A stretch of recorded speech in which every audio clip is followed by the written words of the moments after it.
عمرکوٹ سے 80 کلومیٹر دوری پر واقع یہ گاؤں 200 گھر پر مشتمل اور انفرادی آبادی 600 سے 700 تک ہے۔ اس گاؤں کا نام کرنجڑی، تحصیل چھاچرو اور ضلع تھرپارکر ہے۔ یہاں کے لوگوں کا گزر بسر صرف جانوروں پر ہے۔ جہاں پہ اپن بیٹھے ہوئے ہیں یہ میرا آبائی گاؤں ہے، میری پیدائش یہیں کی ہے اور فیملی بھی میری یہیں رہتی ہے۔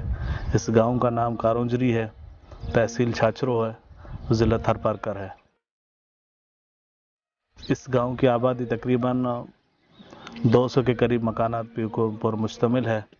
افرادی آبادی آدم شماری جو ہے وہ 650 سے 700 آبادی ہے، اور اس گاؤں میں مسلم بھی رہتے ہیں اور ہندو بھی رہتے ہیں۔ یہاں کے لوگوں کا گزر بسر صرف جانوروں پر ہے۔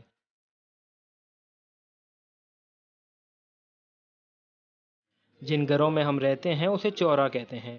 یہ بہت ہوادار اور ٹھنڈا ہوتا ہے۔ شدید دھوپ اور طوفانی بارش بھی اس کمرے پر اثر نہیں کرتی۔ موسم تھرپارکر کا جو ہے وہ جس طرح دوسرے علاقے ہیں ان کی طرح نہیں ہے، بلوچستان سے ملتا جلتا موسم ہے۔ تو یہاں پہ جب بارشیں ہوتی ہے تو کشمیر نما ان کا سما ہو جاتا ہے، اور جب بارشیں نہیں ہوتی ہے اس وقت جو ہے یہاں پہ آزمائشوں سے گزرنا پڑتا ہے۔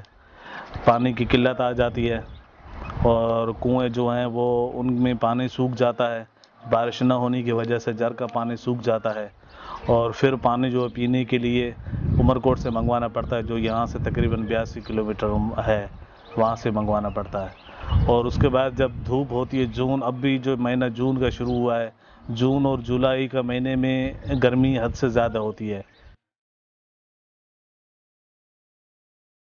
میرا نام امیر علی ہے اور میری ذات رائمو ہے۔ میں ضلع تھرپارکر گوٹ چھاچرو کے گاؤں کرنجڑی میں رہتا ہوں۔ میں صبح 5 بجے تک اٹھ جاتا ہوں۔ صبح اٹھ کر سب سے پہلے مویشیوں کو چارہ پانی دیتا ہوں۔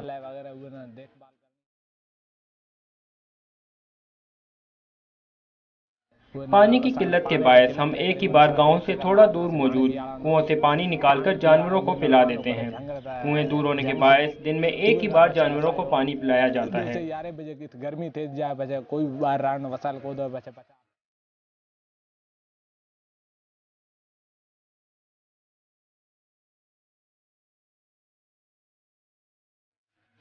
ہمارے یہاں تھرپارکر میں صبح 10 بجے تک کافی گرمی ہو جاتی ہے، اس لیے ہم صبح 10 بجے تک کام سے فارغ ہونے کے بعد آرام کرتے ہیں۔ دن 2 بجے تک ہمارے مویشی چر کے واپس آ جاتے ہیں۔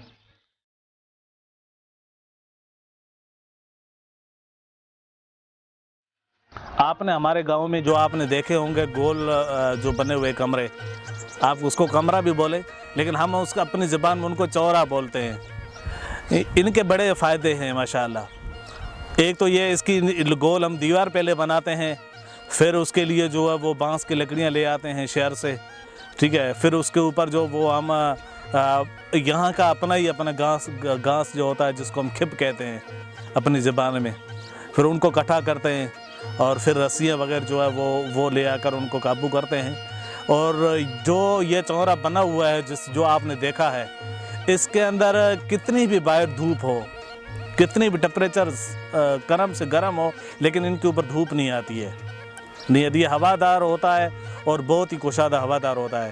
دوسری بات یہ ہے کہ کیسا بھی طوفان ہو، پکی جگہیں جو ہے وہ پانی ان کا سیلاب آ جاتا ہے پانی کا، لیکن ان کے اوپر پانی کا سیلاب نہیں آتا ہے۔ ان کے اوپر جو گھاس اوپر کھپ لگے ہوئے ہیں ان سے سلوپنگ اتنی زیادہ ہے ان کی، جیسے پانی اوپر سے گرتا ہے تو وہ پانی فوراً نیچے چلا جاتا ہے، اور اندر بالکل پانی کسی برسات اگر سے 20 دن سے کیا 2 مہینے چلتی رہے لیکن ان کے اندر پانی کبھی بھی نہیں آتا ہے۔ اس وجہ سے جو ہے زیادہ تر جو ہم ان چوروں کو ترجیح دیتے ہیں، لیکن آج کل ماڈل دور ہے تو اس حوالے سے کچھ پکی کوٹھیاں بنانا شروع کر دی ہے، لیکن مضبوط سے مضبوط جو ہمارے آبا و اجداد سے جو بنا کے آ رہے ہیں یہ چورے ہیں، اور یہی ہماری ثقافت ہے تھرپارکر کی۔